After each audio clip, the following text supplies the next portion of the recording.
Welcome to Election 2020, a collaboration of the Jandoli Institute, Tap Into Greater Olean, and SBU-TV, all entities of the Jandoli School of Communication. My name is Rich Lee. I'm Executive Director of the Jandoli Institute, co-editor of Tap Into Greater Olean, and an associate professor in the Jandoli School. Tonight we're going to talk about New York State's 57th Senate District, and our guest is the sitting senator in that district, George Borrello. I would like to make 2 points before we start. The first is a thank you to the Olean Public Library for making tonight's program possible. Because of restrictions on campus visitors at St. Bonaventure, we are not able to use our studios in the Jandoli School, but through the generosity of the library, we're able to do this program, so we'd like to thank them very much for making it possible. Also wanted to mention that Senator Borrello is running for re-election against Democrat Frank Puglisi. We had originally hoped to have a debate between the two candidates. We invited Mr. Puglisi. He did not respond to our to our invitations. So tonight, instead of a debate, we're going to have a conversation with Senator Borrello. Senator Borrello, thank you for joining us. Thank you, Professor Lee. It's great to be here. Thank you so much. And actually, it's good to have you back. You know, we started doing these live reports just about a year ago, and you were with us for a debate we did. And since then, we've been able to do quite a few. So you're kind of, helped us kick off this type of programming. Well, I'm glad we come full circle on this, for sure. Yeah. And, you did win that special election. You've been in office for a year now. And I'd be interested in getting your perspectives on your first year in office. You were the Chautauqua County executive prior to that, so you made the transition from the executive branch of government to the legislative, and I know there's a difference there. I've worked in both branches myself, and you're kind of like the CEO when you're in the executive branch, where you're the mayor, or the county executive, the governor. When you go to the legislative branch, you're one of several people, in your case 63 state senators, so you don't have as much of an influence as you do in the executive branch, or as the chief executive. What has that transition been like for you? Well, first of all, let me say thank you very much to you and your team, and to Tap Into Greater Olean, SBU-TV, and everyone else that's made this possible, especially at these challenging times. And to answer your question, certainly there is a big difference between being in the executive branch and the legislative branch, but honestly, the bigger transition is from county government to state government. Quite frankly, if state government ran half as well as most county governments, we'd be in a lot better shape in New York. County governments are usually run very efficiently, and there are a lot of dedicated elected officials that are, part-time, that are still members of their community. I spent 8 years as a county legislator before being county executive, and I can tell you that county government works well, despite the burdens of unfunded mandates and everything else that makes it a challenge. At the state level, it's a little different. It's a lot more politics and a lot less of what's in the best interest of the people that you're supposed to be serving. So that's, I think, a big portion of that. Secondly, being one of 63 senators and one of 253 state legislators is certainly a challenge, but I feel in my first year, less than a year, I've been able to make an impact, and I think it's taking the same page out of that county government playbook. Do what you feel is in the best interest of the people, and do what you can to make your voice heard, and I think we've been successful in that so far.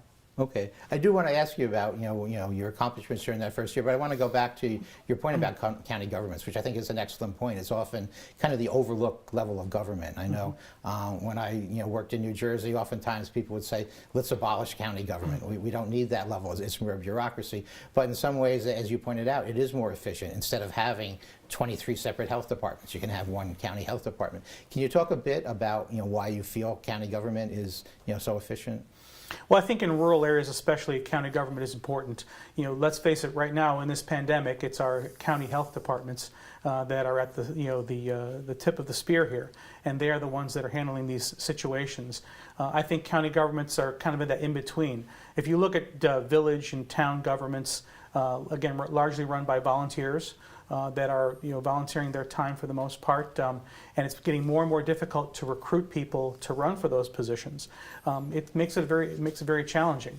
County government, to me, is kind of that all-encompassing government, especially in rural counties, that can provide the services efficiently and effectively, but also still has that citizen legislator, as I was saying before, those folks that are actually still members of their community, doing their jobs, doing whatever that they do, and are part-time legislators And those folks are, still have their feet firmly planted in their communities at the same time while serving the people. So that's why I think county government does a good job of delivering services efficiently and effectively.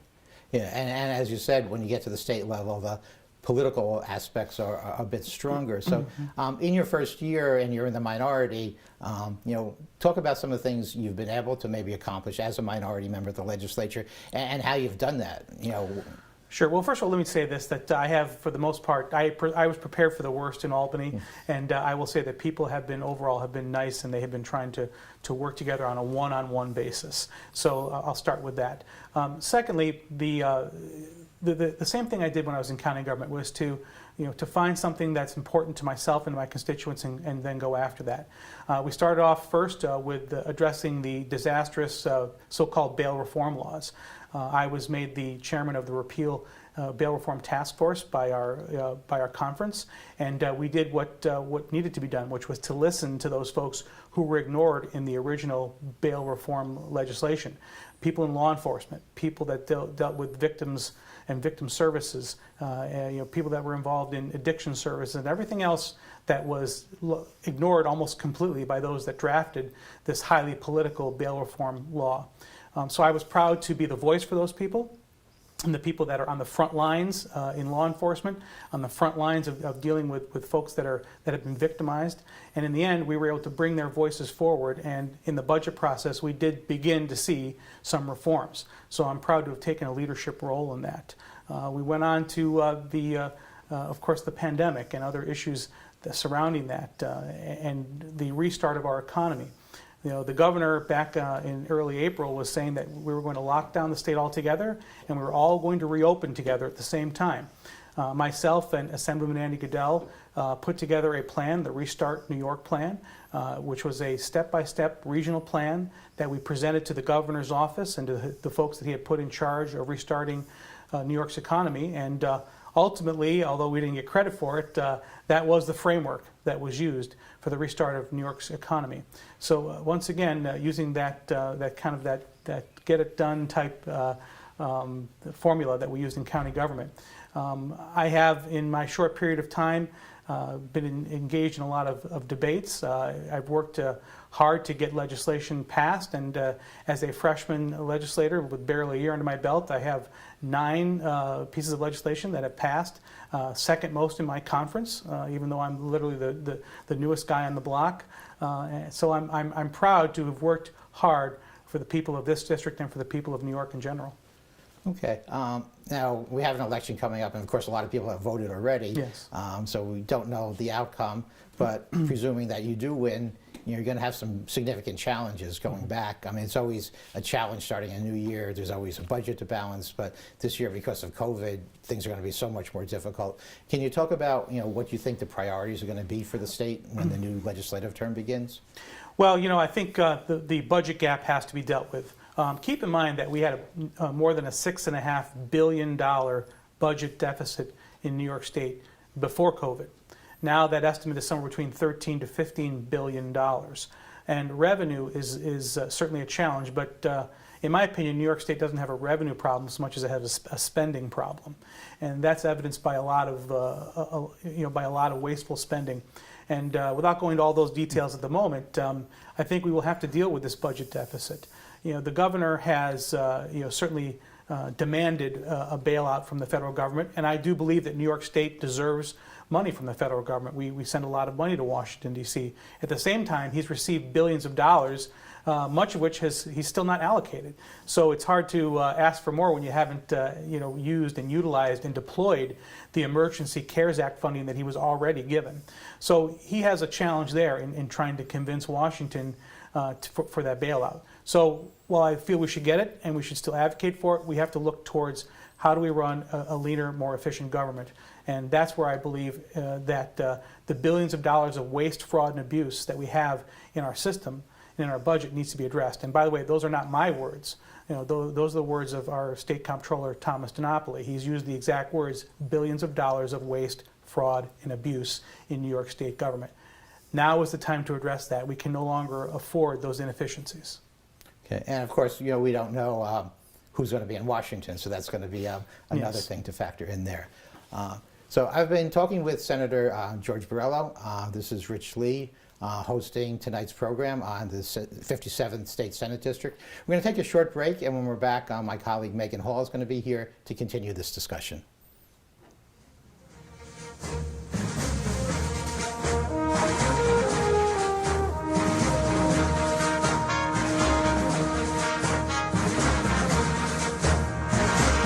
I think it's just vapor with flavor. It won't hurt my kid like cigarettes, right? Vaping is safer than smoking, isn't it? There's really not even that much nicotine in them, right?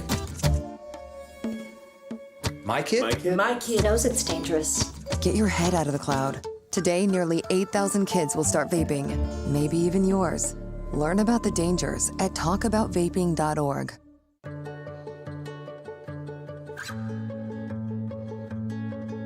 I feel like her heartbeat is like same speed as mine. And I think we have this like deep connection, this heart connection in her heart that there's room for me and mom. When I'm holding her, it makes me feel calmer. It's a sensory thing. It's a thing with Asperger's. She's really good with Anya. I've seen adults react to my daughter when she has meltdowns like she's from a different planet. And this little animal just sat next to my child and was just like, it's gonna be cool. She's my superhero. Good job, kitty cat. When we adopted Lucky, we discovered all the wonderful things that make her unique. Lucky's a little bit of a lot of things, but mostly she's pure love.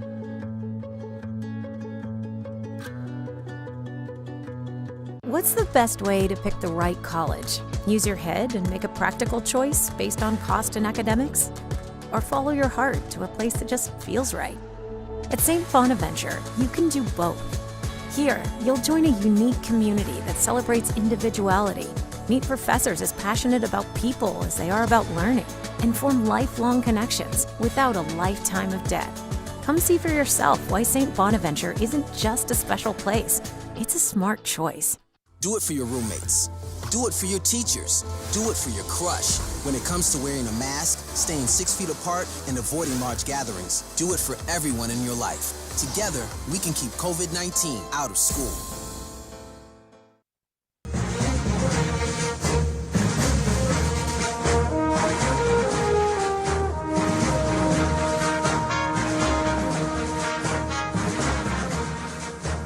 Welcome back to Election 2020. I'm Megan Hall, and I'm a junior at St. Bonaventure University's Jandoli School of Communication, and also a reporter for TAP Integrator Olean. Tonight, TAP Integrator Olean has teamed up with SBU-TV and the Jandoli Institute, both media entities of the St. Bonaventure University Jandoli School of Communication, to bring you a conversation with Senator George Borrello of New York's 57th Senate District. His opponent, Frank Puglisi, is not here with us tonight, but was invited. Senator Borrello became the senator for the 57th District after defeating Austin Morgan in a special election race last year after Catherine Young, who previously served in his position, resigned last March. Senator Borrello previously served as a Chautauqua County legislator and then as county executive. Before entering politics and government, Senator Borrello was a businessman and an entrepreneur, and he still manages small businesses today. New York's 57th Senate District covers all of Allegheny County, Cattaraugus County, and Chautauqua County. It also encompasses 8 towns in Livingston County. Senator Borrello, if you are ready to go, I'd like to ask you some pandemic-related questions. Absolutely, and I'm sorry for making you laugh while you were talking. So Cattaraugus County, Allegheny County, Chautauqua County, and Livingston County have all reported consistently high coronavirus numbers during the past couple of months, as compared to the previous numbers that they were showing earlier on in the pandemic. What are you as a member of the Senate advocating for in terms of the pandemic and safety, and how will you consider approaching the issue as it continues to affect your constituents? Well, I think the first thing I want to say to people is that we should understand that these numbers, even though they are higher than they were before, are still relatively low. You look at the percentage of infection rates and also the hospitalizations and just the matter of are people getting seriously ill, and the answer is no. Some people are, and every life is precious. So I think we need to keep things in perspective. I think common sense is the first thing that I would advocate for. Let's wear masks. Let's continue to do what we believe to be those practices that will help keep us safe and to keep these numbers still in a low area. I think we all expected that the numbers were going to eventually go up a little bit. That is happening, and now we have to make sure that we are doing everything we can to keep those most vulnerable people safe, and that's certainly what I've been advocating for since day one. Sure. Let's talk about some of your votes on COVID-related bills in the Senate. So you were one of only 4 senators who voted no to a bill that allowed Governor Cuomo to execute directives in the case of disasters, which this pandemic is considered as a disaster. And you were also one of only 6 senators to vote no to a bill that would ensure employers were giving their employees paid sick leave if they were infected or quarantined with the coronavirus. Could you please explain those votes, especially in counties that are some of the most impoverished in New York State, where a lot of your constituents are living paycheck to paycheck? Sure. First and foremost, on the overreaching powers that the governor was given, that bill, even though it had on its surface money to combat COVID, and that this was supposed to give him the authority to address it, he already largely had that authority. What this bill did, if you read through it, and we only had about 90 minutes to do so before we had to vote, was it gave him the authority like no other governor has ever had, not just in New York, but across the nation. It gave him the ability to use a broad spectrum of things that would be considered to be an emergency, including things like blight, and it also, which was added, and it also gave him the authority for a very long period of time, at the time almost 14 months. It also gave him the ability to do something that I felt was far too reaching, not only suspend laws, which is very common when you have an emergency, but also the ability to write his own laws, single-handedly, state and local. That's the very definition of a dictatorial power, and that's why I could not put that into the hands of any single person. It also was unconstitutional. The legislature is bound by the New York State Constitution to be the sole lawmakers in New York State, and they abdicated that that night. So I voted against it because of the fact that I looked at myself as a county executive, when I was a county executive, and an executive in an emergency situation. And if I had gone to my county legislature and said, I would like you to give me these overreaching powers and give me the ability to ultimately snuff out your legislative responsibilities, even though at the time I had a Republican supermajority in the county legislature, I would have bet you that they would not have handed me that power. So as someone who looked at it from a common sense standpoint and a constitutional standpoint, while I believe the governor needs emergency authority and does have emergency authority, that particular piece of legislation was far too overreaching. And I think we've seen the results of that now in the last few months.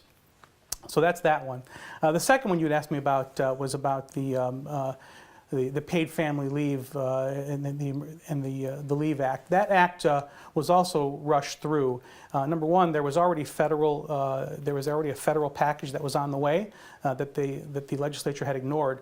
But as a small business owner, I can tell you there was one important aspect to this. You talk about people living paycheck to paycheck. Well, those people, a lot of those people work for small businesses. In fact, most people in my district work for small businesses and farms. And in the case of small businesses, they were going to be unduly burdened with this piece of legislation because it would not define an employee as being full-time versus part-time versus seasonal. And therefore, if you had 100 part-time employees and you would have to provide the same benefits as someone who had 100 full-time employees. And it didn't matter the dollar amounts that you were paying them or the amount of the volume that you were grossing. So I looked at this as an unfair burden. And now since then, I've heard from many small business owners that they're concerned about the additional money that they're going to outlay as a result of this. So, it's easy to have these, these fancy titles that sound like they're going to be so great, but when you look underneath and you pull back the curtain on what's actually written in the legislation, that's where you find out how damaging it could be to our small business owners and our families that they're supported by. Yeah, thank you for that. Yeah. I'd like to expand on two of the points that you made. So you discussed the results of the overreach from the governor. I'd like for you to expand on that, but I'd also like for you to talk about the economic impact of the coronavirus on your constituents. And you've been quoted as saying, and you just said, that it detrimentally affected small businesses in your area. So I'm interested to know, how do you plan on working to help local economies and small businesses get back on track in New York State? Well, I've introduced several pieces of legislation that would address that. One of the big things that I'm hearing from small business owners is the impact of unemployment insurance. Unemployment insurance is a big expense to begin with for businesses, but now they were forced to lay people off during the shutdown. Then you had the federal government that provided this additional $600 benefit to anyone on unemployment, which artificially inflated the amount of people on unemployment for an extended period of time. I talked to several small business owners, and including my wife, who watched the unemployment claims pile up on her desk while she literally could not hire people to provide the services that we have to provide. This is the story I heard from many small business owners. So as a result of that, now businesses are going to have to see a large increase in what they call their experience rating, the amount of people that are on unemployment. And that will lead to an increase of their unemployment insurance. When I asked the folks from the NFIB, the National Federation of Independent Businesses, what they expected that increase could be in New York State, they're thinking on average it could be double or more. This is going to be devastating for businesses. Many of them will not recover from that on top of everything else. So unemployment insurance, I've introduced a bill to hold harmless the experience ratings.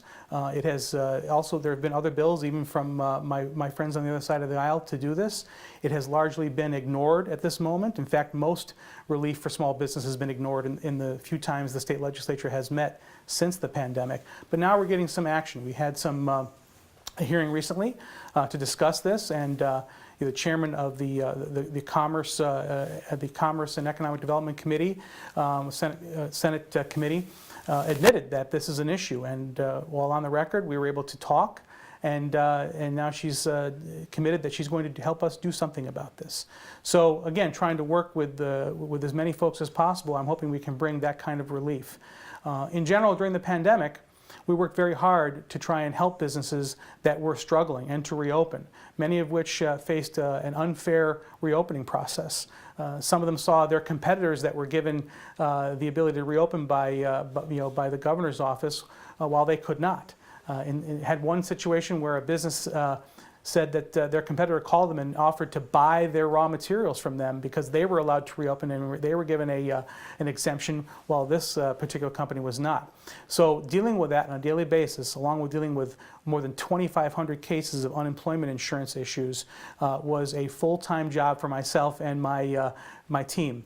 So we have done a lot to try to help people navigate this devastating pandemic and the economic fallout as a result. Thank you, Senator Borrello. We're here with Senator George Borrello of New York's 57th Senate District. I'm Megan Hall, and this is Election 2020. We're going to take a short break, and when we come back, I'll ask Senator Borrello some more questions about the pandemic, the economy, and education.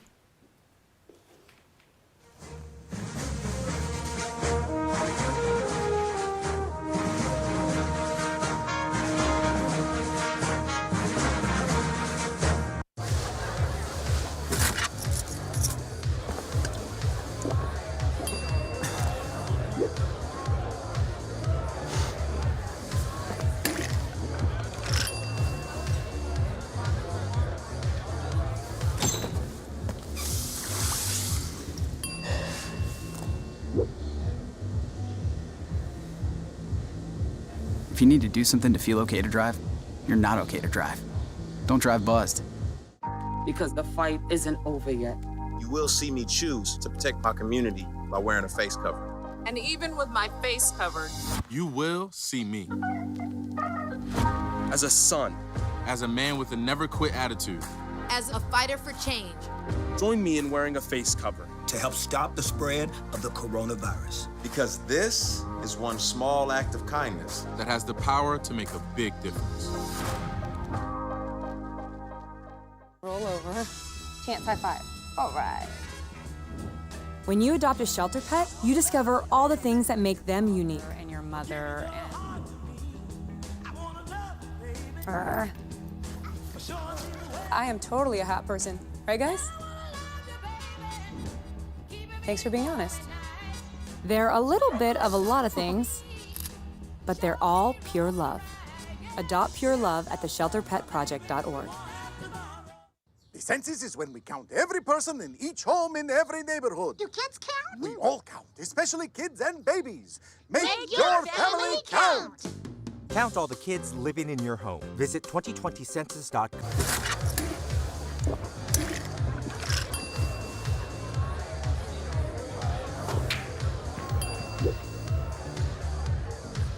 If you need to do something to feel okay to drive, you're not okay to drive.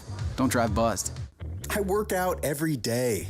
COVID won't kill me. I'm 24. COVID won't kill me. I have antibodies. COVID won't kill me. It's been a long week. COVID won't kill me. I'm 25. COVID won't kill me. I'm partying outside. COVID won't kill me. I don't need to wear a mask around my friends. COVID won't kill me. I'm 23. COVID won't kill me. If I haven't gotten it yet, COVID won't kill me. I'm young. COVID won't kill me. Famous last words. Don't let them be yours. Be New York tough and smart. Socially distance. Mask up, America.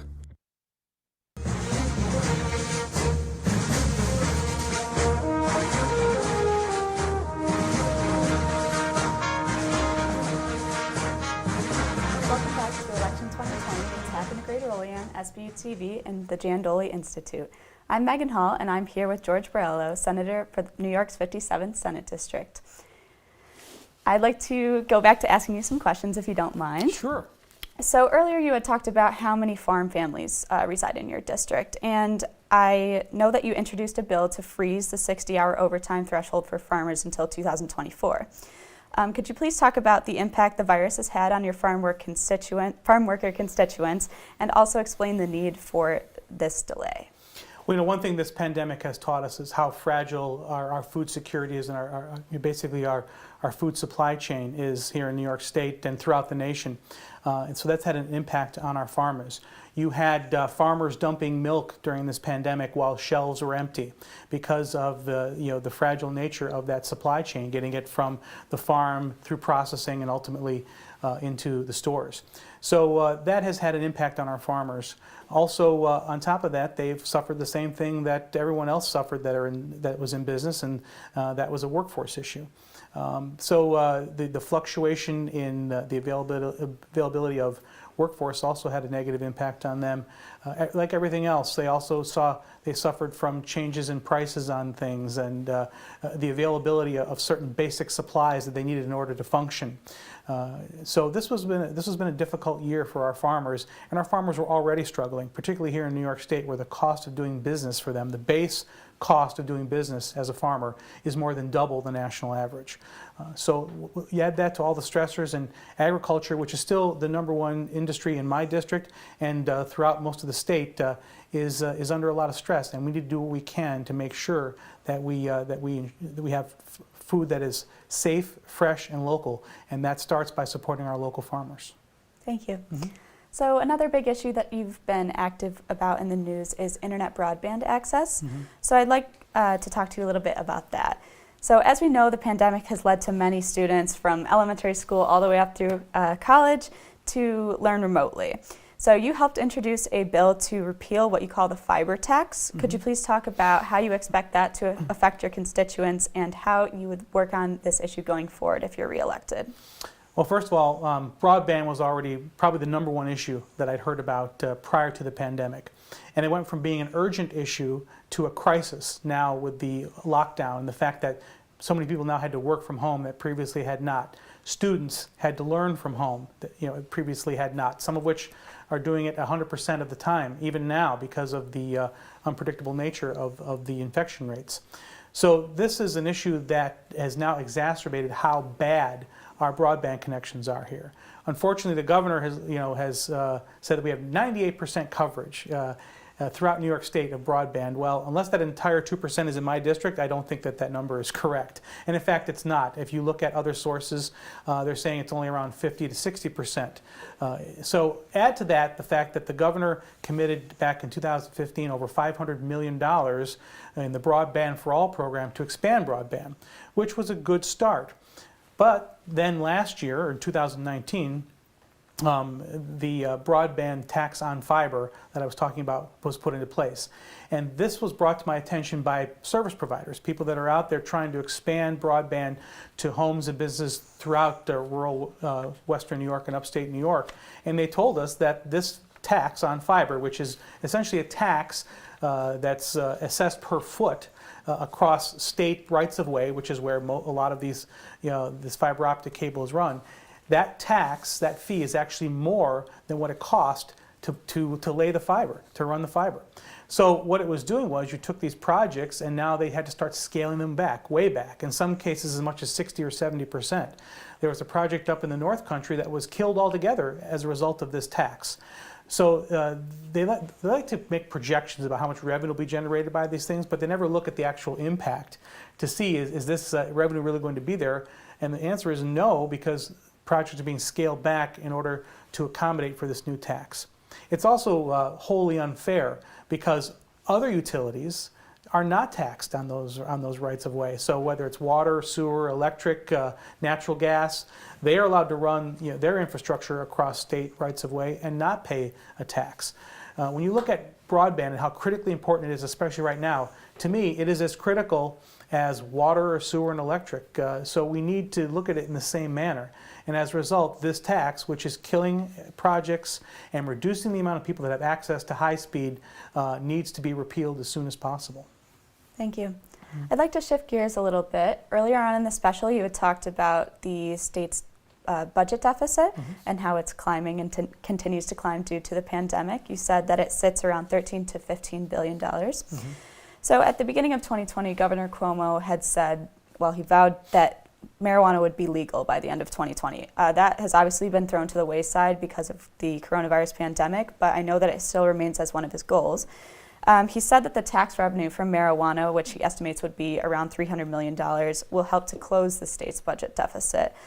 This has obviously previously not passed, but how do you fall on the issue of legalizing marijuana in New York State? Well, first and foremost, I would like to point out that they had the ability with one-party rule in Albany to pass this if they wanted to, and they haven't been able to. And that's largely because they as I've said before, they couldn't get the far left and the radical left to agree, because the people on the radical left basically don't want to tax it at all, and they also want to give people the ability to grow it, freely at home, which would kill the revenue aspect of it, which is the biggest argument that the governor has, how much revenue it will generate. If you look at other states like California, they estimated their first year was going to be roughly $700 million, and the actual numbers came in around $300 million, so less than half what they projected.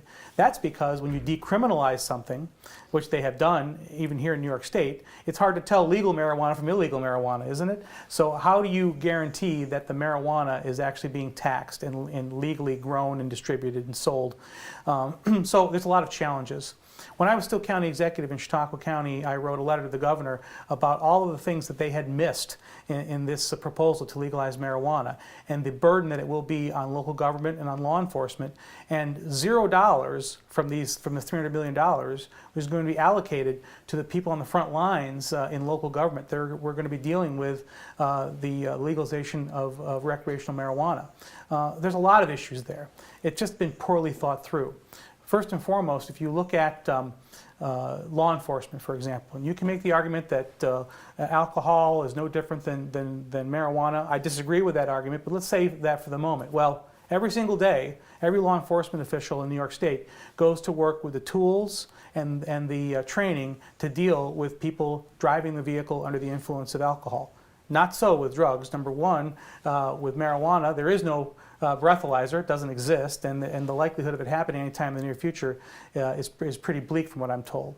Secondly, the only way to really get a conviction to stick is to use a drug recognition expert, a DRE. These are law enforcement officials that are given special training that requires annual recertification to be a DRE. And in Chautauqua County, where I'm from, and when I was county executive, with more than 200 sworn officers, there were a grand total of 3 DREs in the entire county. New York State, the New York State State Police, has thousands of officers. They have a grand total of 70 across the entire state. So how do you expect to properly manage the situation when you haven't put anywhere near the resources needed? So the $300 million that the governor projects wouldn't even scratch the surface of paying for what we're going to need to deal with that situation. So I think it's just a poorly thought out plan, and in the end will be much more costly than the revenue it will generate. Sure, thank you. I'd like to move to another hot topic among voters right now. So the Black Lives Matter movement has obviously been prominent in the United States for some time now, but it's experienced a surge after the killings of George Floyd, Breonna Taylor, Rayshard Brooks, and Daniel Prude, among others in the Black community, of course. Some of your own constituents, like the ones here in Olean, where we're hosting this debate, have protested against the killings of Black people all throughout the United States. I'd like to ask you, how do you feel about nationwide and even local calls to defund the police, and what will you as a state senator do to guarantee better safety and equity for Black, Indigenous people of color in your communities? First and foremost, I'm absolutely opposed to defunding the police. I think that is a talking point that's really underlying just trying to undermine law enforcement in general in our state and in our nation. I am proud of the fact that here in our region and in this county and the counties in my district, the protests have been peaceful. People have been able to have good conversations that have included members of law enforcement. For the most part here in Western New York, with a few exceptions in Buffalo, we have been able to have this conversation peacefully, I think.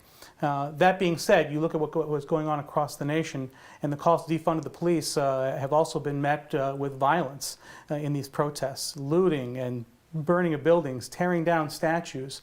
That's not the America that any of us should want to live in. And to have a conversation about this is one thing. To understand those that are concerned about this and that feel that there is inequities, I agree that we need to talk about those things, but we need to do so in a rational way that will actually make progress.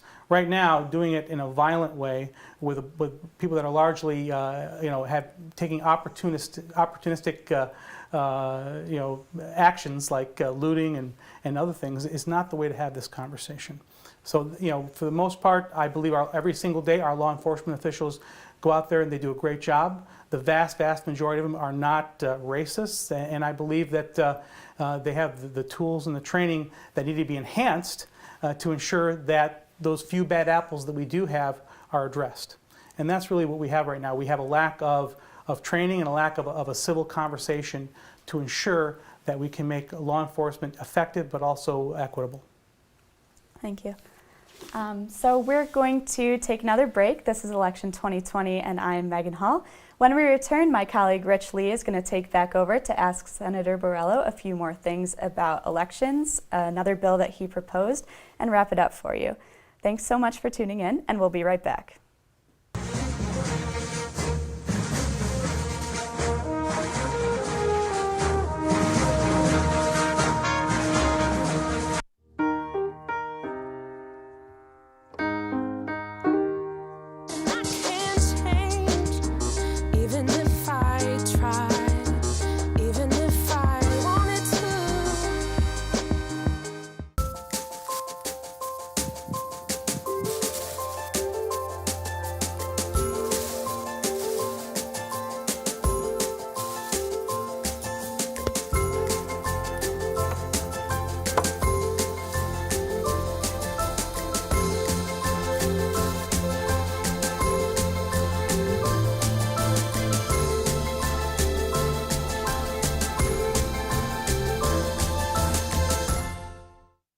The census, a special time when we count every person in each home in every neighborhood. Do kids count? Of course. Counting everyone in your home helps support your neighborhood by funding things like schools, hospitals, and buses. Complete the census by calling or going online, or return your form by mail.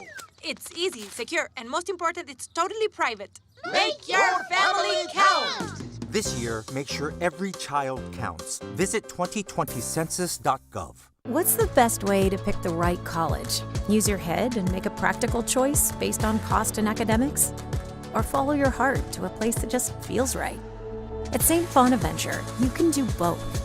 Here, you'll join a unique community that celebrates individuality, meet professors as passionate about people as they are about learning, and form lifelong connections without a lifetime of debt.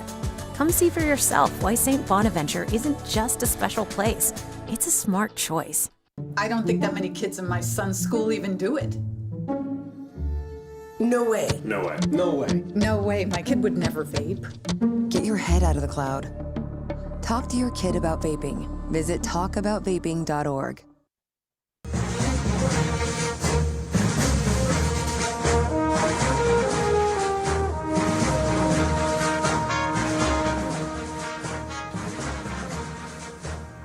Welcome back to Election 2020. I'm Rich Lee from the Giandoli Institute, also co-editor of Tap Integrator Olean, and we're here with SBU-TV. The three entities are collaborating on a series of live election reports, and we're wrapping up tonight's show with Senator George Borrello. Senator, we've enjoyed chatting with you so far. A few more questions before we go, and I want to talk about a new piece of legislation you introduced, but before we do that, I just want to return to what you were speaking with Megan about some of the defund the police efforts, which I think is an unfortunate name because I think a lot of those efforts, they're not really defunding the police, they're taking another look at the way police is structured. And here in New York, that the governor has kind of given every police department a mandate that you have to take a look pretty much from the bottom up at how your department is structured. Do you see that as a positive move? Well, first of all, let me say this, that if you don't mean defund the police, then don't say defund the police. That's the first and foremost. And because there are people out there, a lot of people out there, that take people at their word. So if we need to have a conversation, it needs to start with the right narrative. The governor, you brought up the governor and his mandate. This is actually an example of his abuse of this executive authority under the pandemic. You'll notice that this requirement that he made was that if you don't do this, I'm going to take away your funding. The only reason he has the ability to do that is because of the pandemic. And you'll notice that the deadline also coincides with the expiration of his emergency authority. So this is a perfect example. Police reform, whether you think it's needed or not, has absolutely nothing to do with this pandemic. And the only reason he would have the ability to change funding that was voted on by the state legislature last year and given to those police departments is because of his authority under this pandemic. So let's be clear about that. That is a perfect example of the abuse of authority that has occurred as part of these overreaching executive powers. As far as the project itself, I think that he gave this mandate without really giving a lot of instruction. Since some has followed. But from the police officers that I speak to, the sheriffs, the police chiefs and others, they were already addressing a lot of this to begin with. And that there needs to be better guidance as to what they actually want versus saying, make sure you do something and then submit it. So if you want to have that conversation, we should have that conversation, but it should be done with everyone that is involved in this, all aspects. People that represent those that are involved in the legal system, as those that are arrested. We need to speak with victims' rights groups, those that deal with addiction services, because addiction is such a huge part of why people commit crime to begin with, and to deal with all these other aspects of it, including the fallout, the victims that have been, I think, batted around as a part of this bail reform initiative. So let's have that conversation, but let's not do it under the threat of something that really has nothing to do with police reform. Okay, great. And I would echo your observations about what's happening here in Western New York. As you said, there's been a number of Black Lives, demonstrations, rallies over the summer, and I've seen here in Olean the police cooperating with them, even having police cars escort them to make sure they're safe where they're going through the streets. I know in Cuba, the police chief was very outspoken. He welcomed the group, and he said he wanted to, certainly allow them to make their point peacefully, which they did. So I think those are, very good things happening here in Western New York. It speaks to who we are here, the type of communities that we have here, and the fact that we can have civil conversations and allow people to express themselves, but do so, largely in a peaceful way. Okay. I want to shift gears a bit here before we go.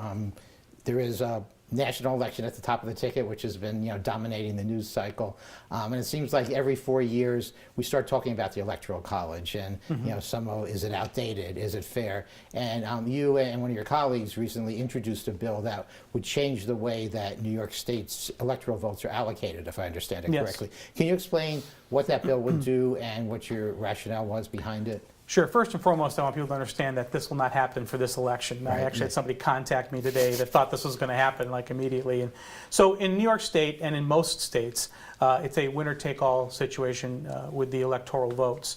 And that has created, in my estimation, and certainly this has been proven out, that New York is largely ignored. So I don't care if you support the Republican or a Democrat in a presidential election. This year especially, if you wanted a sign in your lawn, you had to pay for it. Despite the fact that we're the 4th most populous state in the nation, and the fact that a lot of campaign contributions come out of New York State, millions and millions of dollars, no money was expended by either by either candidate. So this is an effort to make New York State relevant again when it comes to presidential politics. And what this plan would do is it would take the 29 electoral votes that we have. 2 would go to the popular vote winner in New York State, and then the other 27, 1 would go to each congressional district.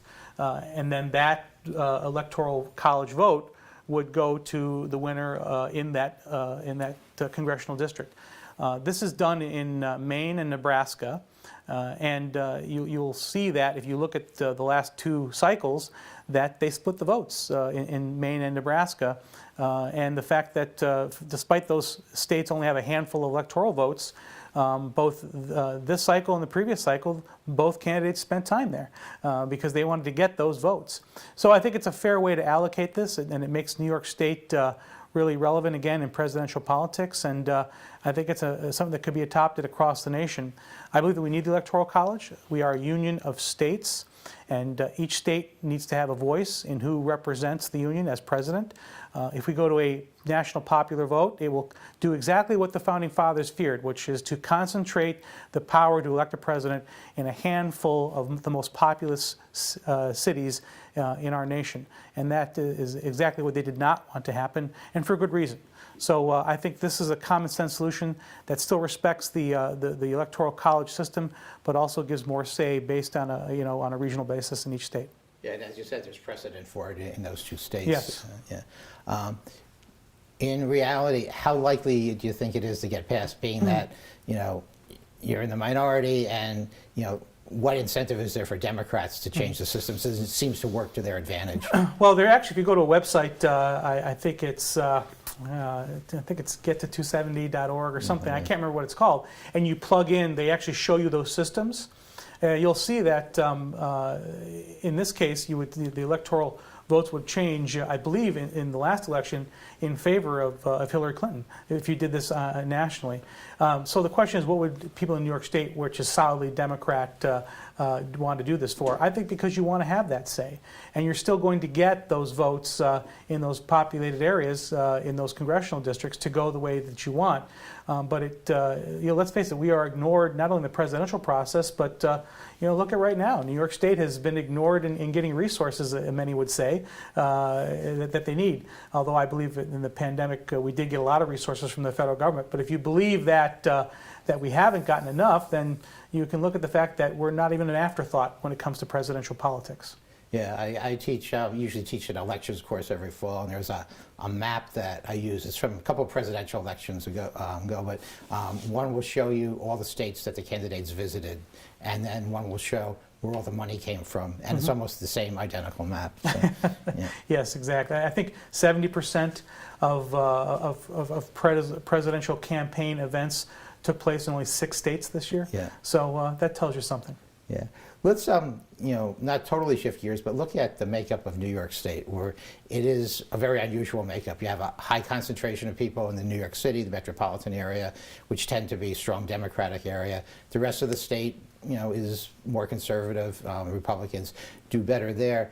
And I think there's always been a gap, between upstate and the rest, upstate, central New York, pretty much everything outside of New York City. And I've seen that almost get worse during the pandemic. What do you think we can do to kind of ease that gap? And I know the simple answer is to blame the governor, and I'm sure part of it is his fault. But what can Republicans and Democrats do to work together to get the whole state to unite? In my short time now as the ranking member of the Senate Agriculture Committee, I've done tours of farms around the state. I also participated in a tour up in the Mohawk Valley area, and I was able to be there with a lot of my New York City colleagues, largely on the assembly side. And it was really great because they got to see things about farming and agriculture and agribusiness that they had never experienced before. And they gave them a new appreciation, and it made them understand how all of a sudden they had a food problem in New York City as part of this pandemic, and the food insecurity that they felt, particularly the people in more poverty-stricken neighborhoods. And it allowed us to strike up conversations. And part of that conversation I had was with Assemblywoman Catalina Cruz, who represents Queens, and got to talk to her about the issues they were having with some of their food banks in that area and the impact on our farmers. And she was the sponsor in the Assembly of the Farm Labor Bill. And we have now had some very productive conversations, and her and I are introducing legislation at the same time, myself in the Senate and her in the Assembly, to extend the Nourish New York program, which provided not only food, critically needed food to food banks and other resources, but also brought needed business to our farmers. So that's the way I think we can bring each other together, is to understand what we bring to the table. The fact that upstate New York is the breadbasket of this state, and that our farms are critically important for us to have food security. At the same time, New York City is a market for agriculture and other products that everybody would love to have, and here it is right in our backyard. So how do we make sure that those two things are working together so that we can ensure that New York State is, the diverse state that it is also working together to support one another? I think it can be done, and I'm hoping that this legislation that I'm sponsoring is just the tip of the iceberg there. We will never be the same people. We are vastly different. But if we can have a better appreciation for what each of us brings and the characteristics of our regions and how unique they are and how they can complement one another, we can hopefully make some progress.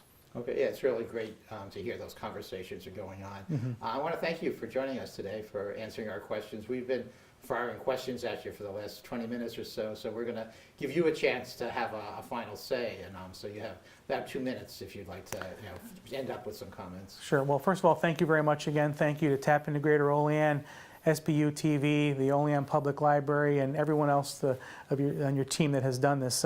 This has been a very challenging year for us all. We have faced something that generations before us had not faced for a long time. This pandemic has, in a way, has in some ways brought out the best of us. We've seen how we can help each other get through this, and it's strengthened us. It's also been the worst for so many people. Businesses that have closed and will never reopen, people who have lost their jobs, going backwards from an economic standpoint. So I think this election is critically important. I believe in the short period of time that I've been your state senator, I've been able to affect change. I've been able to move the needle when it comes to from the Restarting New York program to ferreting out waste, fraud, and abuse in the Medicaid non-emergency transportation, and coming up with a plan to allow our economy to once again reopen and prosper. We need more activity like that. We need more people that are focused on how we can best make sure that New York State is reopening and thriving once again. I'm proud to be your state senator, and I hope that you will take that opportunity to go out and vote. This is an important election, perhaps the most important election ever, and I hope I can earn your vote to once again continue to serve the people of the 57th Senate District. It has truly been my honor, and I'd like to continue on as your representative, your voice in Albany. Thank you. Okay. Well, Senator George Borrello, thank you again for joining us. This is Election 2020, series, the third in a series of live election reports put together by SBU-TV, Tap Into Greater Olean, and the Gendoli Institute. I'm Rich Lee. Thank you for joining us. I want to, thank all the folks who were involved. I want to especially thank the crew from SBU-TV. We have to do some extra work to make this possible, but last week's show went smoothly, so that this week's. We're going to be back next week on election night with a live report starting at 10 p.m. So please join us then. Follow our social media for updates. So once again, thank you for joining us. I'm Rich Lee. Have a good evening.